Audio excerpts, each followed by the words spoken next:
Protect your DNA. BioPQQ can promote formation of new mitochondria. Infowarsstore.com.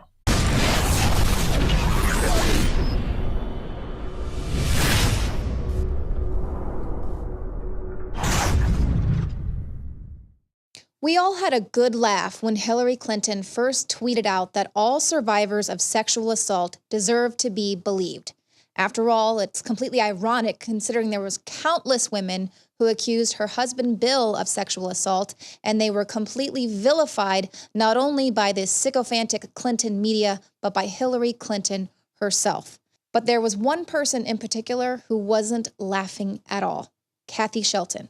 Now, at 12 years old, Kathy was raped and beaten so viciously that she was put into a coma for 5 days, only to wake up to the doctors telling her that she would probably 99% chance never be able to have children. And in 1975, Hillary Clinton defended Kathy Shelton's attacker, Thomas Alfred Taylor, even though she knew he was guilty. Hillary Clinton herself personally and coldly interrogated sixth grader Kathy Shelton. She blamed the rape on her. She used insane tactics that would be illegal today under rape shield laws. Taylor was able to get off, which is a few months in jail time for raping and nearly murdering a 12-year-old girl. So not only with this case do we get a huge reveal into, what kind of a champion for women and children Hillary Clinton really is, we're beginning to see just where Hillary Clinton started to learn how to manipulate the law in her favor. I'm joined now by Kathy Shelton and her attorney, Candace Jackson. Also, you're the author, and you guys have the website, theirlivesfoundation.net, reaching out to a lot of people about this topic. And we really thank you for coming here today to share your story with us. And I know this is really difficult for you having to relive this, but if you could please just sort of describe what happened that day. I was going to church with some friends. I was going to ride my bicycle there. It's a couple blocks away. And my mother didn't really want me to, but I talked her into it. But she was going to pick me up that night in the car, and which we've done before, and and throw the bike in the back. And on the way, riding to the people's house, two men got out of a truck and approached me and scared me and said I was going with them. I tried to get away, but I couldn't. They forced me in the truck and started. I was screaming and crying, and it was like no one could hear me. And we went to some road out. I'm not sure the name of the road. All I know is there's a lot of fields. I remember seeing a lot of fields and stuff, and they're ripping my clothes off and beating me, and out there they raped me, and I was left out of the truck on the ground and unconscious at one time.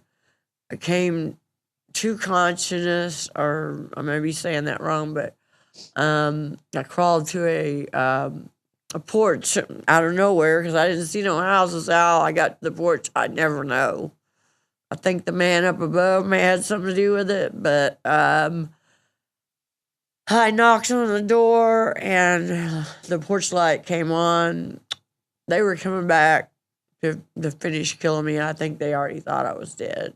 And when the porch light came on, it scared them, and she got their tag number, and that's how they got them and arrested them today. Today, that's how they got them.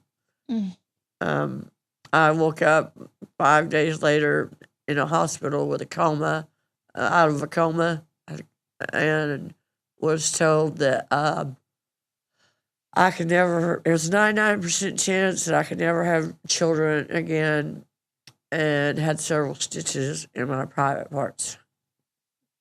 Just so incredible. And then, so it didn't really end for you there because this was such a vicious attack, almost a murder.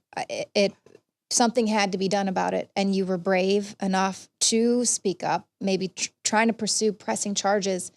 And at that time, here comes this woman, Hillary Rodham, who is now basically putting you on trial and making you present the case of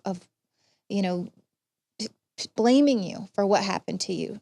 Tell us what that was like for you to be interrogated and victimized again. It was like being traumatized again. Not only the rape, but it was like being re-traumatized, and it got so bad that she put me through so much hell that I asked my mother to take me away from it. I couldn't take it no more. Never take me back there. I don't care what happens. And I prayed to God after that I forget his face and never see him again. I think he pretty well did, because last night I was trying to talk about what he looked like, and I was unable to do it. And I kind of got so upset I almost was crying then, and I just had to take a walk. I spent 4 hours trying to describe what he looked like. Yeah, there's just no words, I think, that can describe what impact this has on a 12-year-old who's not only violated this way, but then made to feel at such a young age like it's her fault, like she's the one lying about what happened, being told by the female defense attorney, not, I'm really sorry this happened to you, but I've got a job to do, I've got to ask you some questions, but being coldly interrogated by this woman who then pushes this girl into a lie detector test and accuses her of lying and faking and making things up, talking about her like she's scum in the sense of saying you're on the wrong side of the tracks, asking the court to order a psychiatric exam because she's prone to making things up and exaggerating because she comes from what Hillary called a disorganized family. Single mom. Mom's a single mother. That's what Hillary Clinton went on the attack with, to say, therefore, she can't be telling the truth. Therefore, she seeks out older men and fantasizes and romanticizes sexual experiences like that. Things that had no foundation in fact or reality at all. And these were things that Hillary Clinton chose to throw at this young victim. It's classic blame the victim tactics that would be outlawed under all the rape shield laws state by state today. At the time, Arkansas didn't yet have its rape shield law, but you would have expected a self-proclaimed feminist like Hillary Clinton not to need a rape shield law to avoid blame the rape victim tactics in order to defend even a guilty client. Mm. And Candace, you can kind of speak a little bit, because a lot of people, I know when this story kind of resurfaced, Hillary Clinton, she was able to just kind of quiet it down and say, well, I had an obligation to represent my client and I was forced to take this case. Is that a fact? Or? We have worked very hard through Their Lives Foundation this year to dig into the case, because so far the mainstream media has been willing to take at face value Hillary Clinton's own denials, explanations. We have been able to begin to uncover hard evidence between court documentation and witnesses that have never been spoken to before, begin to confirm what really went on. And almost every single piece of the story that Hillary Clinton has chosen to put forward in her autobiography, in audio taped interviews she's done about this case, turns out to be flat out lies, starting with the fact that she was never required to take this case. This was a voluntary decision on her part. She herself tells inconsistent stories. She at one point says the prosecutor called her and asked her to take it as a favor to him. Okay. In another place, she chooses to say that the prosecutor said, I've asked the judge to appoint you to this case. So her own story is inconsistent, but whichever explanation, even if it were true, neither means that she was mandated or required to accept this case. She could have said no. She could have said, a 12-year-old victim raped that brutally, almost killed? Boy, I'm a rape culture advocate. I can't do that. She absolutely could have said that. No, she wanted the case, we think now, for a couple of reasons. One, she's a young, ambitious attorney at the time, might make her feel big and powerful to take on a challenge and win her case at any cost. Two, she happened to philosophically agree with the progressive Democrat philosophy shared by the judge in this case and shared by the prosecutor in this case, that things like rehabilitation is more important than punishment. Let's not punish these terrible criminals too much. Let's give them a chance in society. That's a liberal philosophy that she held, Bill Clinton held. Policies like work release for prisoners were a big thing in Arkansas at the time. Bill Clinton ran on a platform including work release for prisoners in his congressional race and in his attorney general race there in Arkansas right around these years, 1974, 75, 76. So it makes sense that Hillary Clinton used this case as an opportunity to aggrandize herself, win at all costs, and put into place some of her liberal philosophies. Right, because she actually did argue for the work release, and he was able to leave during the day, go to work, just a 5-minute walk from your home, from Kathy's home, and then go back to prison at night. I mean, were you aware that he was just within 5 minutes walking distance? No, ma'am, I wasn't. I mean, no, but she didn't outrageous. know when or where she could run into him, Right. even though she Small didn't know town. at the time where he worked. Exactly, small town.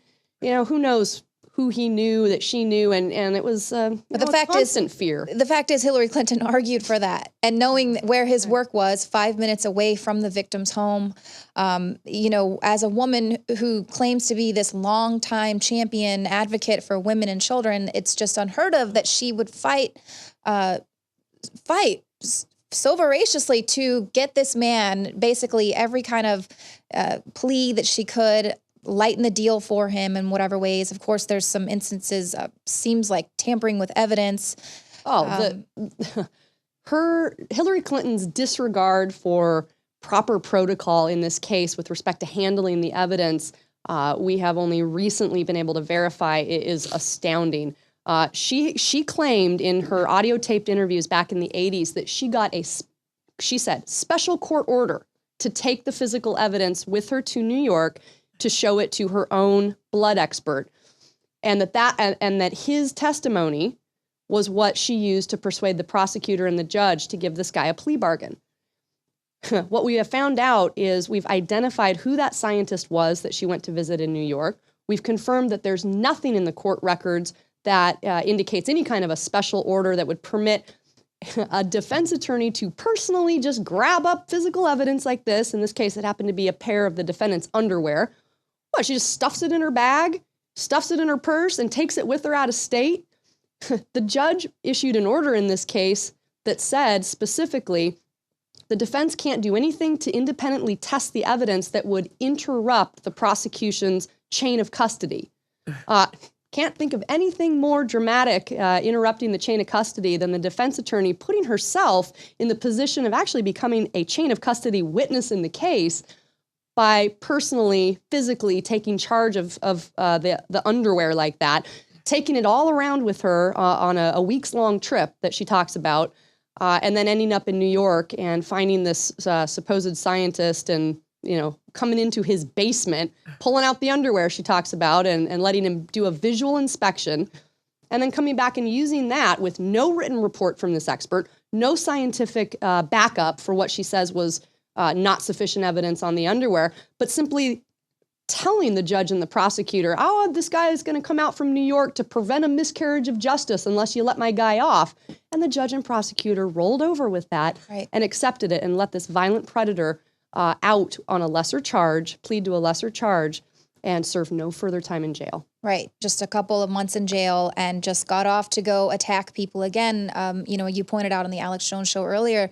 Once again here, she is on the wrong side of history, choosing the side of a rapist in this case. And then, of course, all the years that she defended her husband and attacked his victims. So this is kind of set the precedent for we're seeing just patterns here. In this case, she took this case on as a favor. As I think you've pointed out, they were donors to Bill Clinton's campaign, the judge and... That's right, the judge and it turns out his son. The judge was an early on-the-record hardcore supporter of a young Bill Clinton running his first congressional campaign, and the judge encouraged his son, then a law school student, to also be a Bill Clinton donor and supporter, and that's on record as having been the case. It is puzzling at the least to me that we have uncovered and proved the fact that in this case, the judge's son, who was barely graduated from law school, was not a licensed attorney, is the person whose signature signed off on a court order granting Hillary a preliminary hearing when the same request had been denied to the public defender who was defending this rapist before Hillary took the case. What is the judge's son, not even an attorney, doing, signing off on court orders? I think the implications are clear. Hillary had some inside help to start rigging this system and manipulating the evidence from the very beginning to put in a win for herself. Right. And it just shows that it doesn't matter what the ethical standards are there. She's willing to go past them, bend them, attack the victims, if it means that she can support her big-time donors.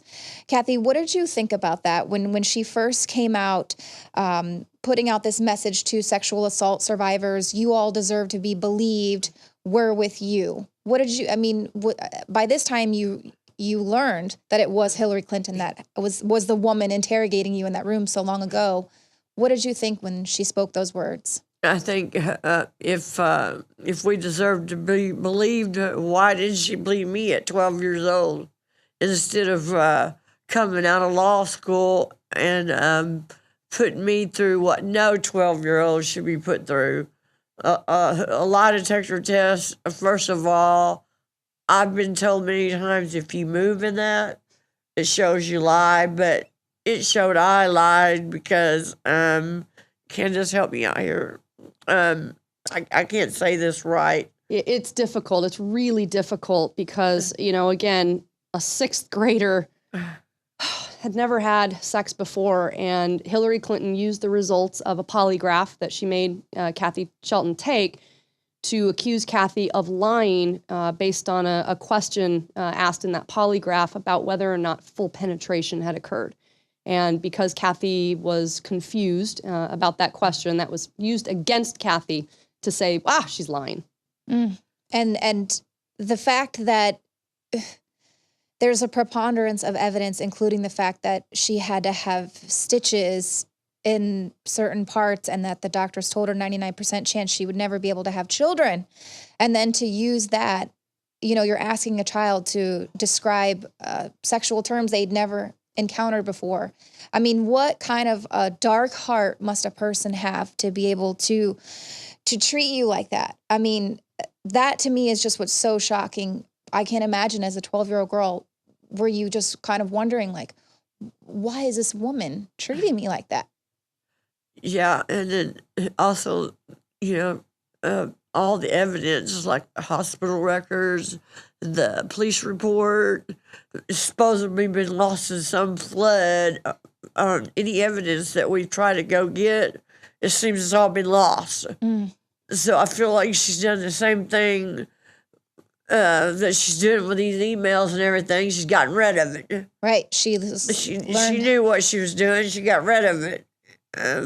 This is kind of the case where she learned to manipulate the law, learned that you could be a totally horrible criminal and still get off if you learn how to manipulate the law. And learn how to use insider allies of yours, whether they're your donors, some people who can work with you to help you get ahead in your political career, hangers-on that want to be part of your spotlight if they see a rising star in the Clintons, like a lot of people did. And you can rely on your loyalists and your insiders like that to help you cover things up, back you up when you lie about it. And that's exactly what she did here. I've never heard nothing about Trump, any of these women bothering Trump until all this came about. And he brought it out at the debate. I think she's paying these women to do that against him because nothing has ever been said like that about Trump until all this came out. And he brought my name up at the debate and said I was there. Right. And that's when things started hitting him back. Right. I don't believe it. I believe she's paying him to do it. Yeah. He dared to point the finger at her husband, Bill Clinton, which the media has protected them for decades. And so in return, we see all these women coming out of the woodwork. Who cares if it's fact or fiction? The election's just a week away. People will make up their minds. So what was that like for you, being invited to the debate by Donald Trump? It's the first time that I had faced her. since it happened, and I didn't know how I was going to feel. I'd seen her on TV, and I know it makes me angry when I see her, to think that she can stand up there and say the stuff she does. I'm for women, I'm for children, and in every single statement that I've ever heard her say, that comes out somewhere in it, in one of the lines. And to be at that debate, and being the first time that I seen her, I didn't know, exactly how I was going to feel. I kind of broke into a little bit of a shake, and then I started sweating really bad, and then I got angry, and there was 2 or 3 times I wanted to get up and just go up there, but I knew I couldn't do that. But my attorney looks at me afterwards and says, "You were that close to getting up 2 or 3 times, wasn't you?" And I said, "Yeah, I was." Right. If something like this would happen to her daughter, would she defend the rapist still? If that would have been her first case and her daughter went through what I went through, we all know the answer to that. Right. And it seems like even now that she has a daughter, is a grandmother, she would have a little bit of remorse, or want to apologize, or want to speak about, when asked about it to this day, talk about this case, where she could kind of present it as, that was terrible. It was an awful case I had to take. I felt really bad about it. But she doesn't. She just points the finger of blame at everyone else. I had to do it. No remorse. No remorse. The first time I ever met Donald Trump, he gave me a hug and he said, "I'm so sorry for what you've had to go through." Hillary has never said nothing to me in any way of any remorse. It's always laughing at me like it's funny in every book or film or anything she's wrote about me. Remember that case where I represented that guy? It was a fascinating case. It was really an interesting case. This guy was accused of raping a 12-year-old who was the daughter of the family he was living in Springfield. They lived on the other side of the tracks in Springfield. And the guy was from Green Forest. His family still had a little farm. He was one of these rootless folks who wasn't going to make a living on the land, and he was kind of around. Ended up in Springdale looking, the places over there. Of course, he claimed that he didn't, all this stuff. He took a lie detector test. I had to take a polygraph, which he passed, which forever destroyed my faith in polygraphs. She laughs because she's so clever. I won my first case, and la la la, and this 12-year-old got raped, and like it's funny, like it ain't nothing to her. Because she's like an evil villain, laughing at how clever she is, that she was able to beat the system, and she's just so smart, that she was smart and clever, and that's how she is to this day. That's what I want people to understand about this case, why it's so important, is because this sort of set the precedent, and you can look at this case and see how these patterns have spiraled out, down to blaming victims, blaming everybody else, and helping your big-time donors, no matter what the ethics are with it. So, what do you feel like is going to come after the election? What comes after the election? Are you worried about any I'm worried threats? right now, but people say I shouldn't be, but I've been told that they've heard a lot of people, had them killed. I know that she's really upset with me. I'm a little scared. They've asked, they've offered me protection if I wanted it, but here's the way I feel. I'm not afraid to die. And if I do die due to her, it's because I told the truth, and God's going to be with me on that. In my view, no matter what happens with this election itself, the way that Hillary Clinton chose to handle this case, this really should be viewed as Hillary Clinton's Willie Horton. It could not be clearer the length she went to put a child rapist back out on the street. And I think regardless of the outcome of the election, we're going to continue to work hard at our foundation on behalf of Kathy and on behalf of our mission is all other victims who are victims of people in power.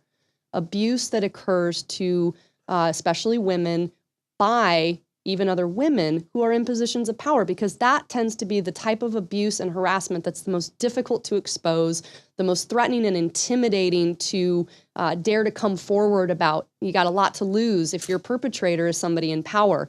There's no stronger illustration of that than Hillary Clinton, but there are a lot of other people out there who have suffered at the hands of people in power, and that's part of the mission of Their Lives Foundation. And Kathy's story in particular, whether Hillary Clinton wins or loses, I hope this is the end of her career, but whether it is or is not, the historical record and the opinion of the public needs to be fully informed with all the facts of Hillary Clinton's conduct in this case, and let that stack up against Hillary's pattern of corrupting the system throughout the rest of her career. Mm-hmm. Yeah, and I know that this is obviously very difficult for you to have to relive this, tell the story, but what has been the response from other people with you speaking out? There's been a lot of people, millions of people come back and say good things. You know, that their prayers are with me, and I've even talked to people in my hometown that were going to vote for her, and when they heard the story, they're like, no way, I wouldn't vote for her now. There's no way. I can tell you, I've changed probably 200 people's minds just by telling the story of word of mouth, just let alone not just here on TV, you know, and out in the publicity, but just word of mouth. At least 200 people I've changed. Yeah. I know thousands of people have reached out to me to convey to Kathy that listening to her bravery in being willing to talk about this and stand up to her perpetrator has given them courage to talk about and deal with their own abuse situations. So in my view, Kathy's a hero. Kathy's bold and courageous, and the amount of public support is far outweighing so far the negative feedback that she's been getting. It's been very gratifying. Right. The truth is so powerful, and this is a truth that hasn't really been allowed to be played out publicly, because they have really truly protected the Clintons for such a long time. And so with that, you know, final words, what do you want to say to America? If we're getting so close to the election, what do you want to say to America about who the real Hillary Clinton is? What she's up there saying on tape that she'll do for people, just like Trump said she's had 30 years as Secretary of State. She didn't do any of it. She isn't going to do it. She just wants your vote, and she's going to lie, cheat, and steal under oath, if it has to be, which she has, to get the power to where she wants to be. Mm. If she becomes our president, this world will be destroyed. Mm. I do believe that, including me too. I mean, I think my life will be miserable if she becomes president. I can't imagine. I'd throw the TV out for sure. It's just incredible, because she tries to put herself out there as this sweet little grandma, and here we're trying to show you again and again who this woman really is, who she always has been. She's always learned how to manipulate the law, how to lie, cheat, and steal to claw her way to the top. She doesn't care who she has to tear down on her way to get there. Kathy Shelton, Candace Jackson, thank you so much for joining us today. And that website is theirlivesfoundation.net. Check it out. Do what you can to help fight the abuse from those in power.